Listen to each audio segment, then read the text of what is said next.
Si Taverny-Mété-Comté présente Autant de Benjamin et Madeleine Godard. Aujourd'hui, épisode 14, consacré à l'opéra Josselin. Josselin, opus 100, est un opéra en 4 actes de Benjamin Godard sur un livret français de Paul Armand Sylvestre et du ténor Victor Capoul.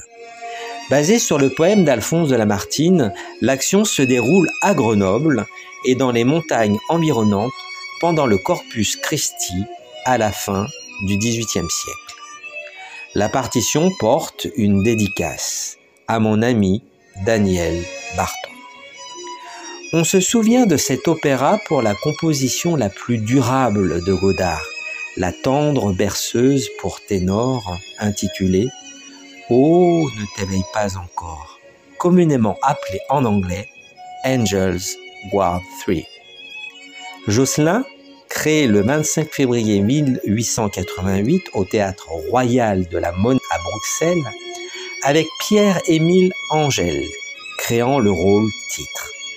Une production avec une nouvelle distribution dont Capoul, dans le rôle titre, a débuté à Paris au Théâtre Lyrique National le 13 octobre de la même année.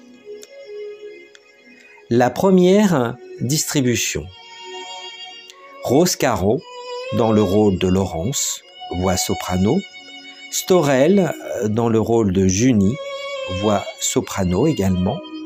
Viennent ensuite Angèle Legault, Van Besten, Pierre-Émile Angel, Rouillet, Arthur-Henri Séguin, Jacques Isnardon, Jules Vinche et Franklin.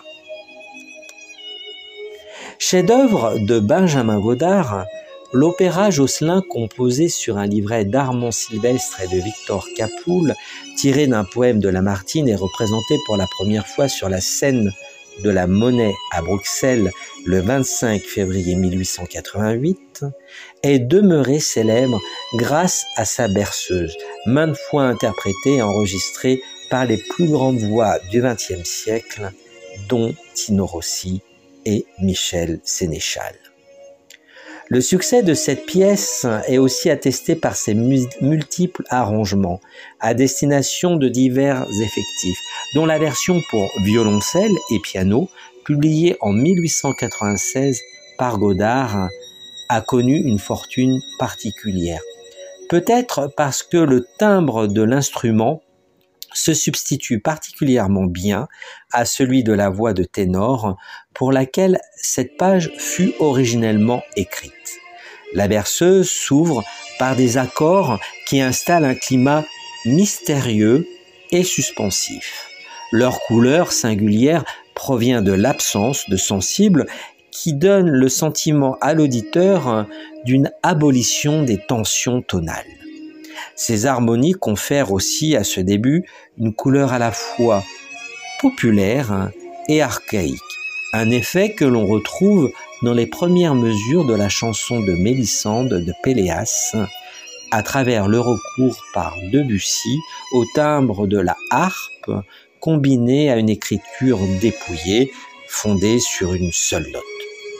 La pièce fait ensuite entendre à 2 reprises une section de type récitatif suivie d'une partie chantante. La première revêt un caractère déclamatif et suspensif.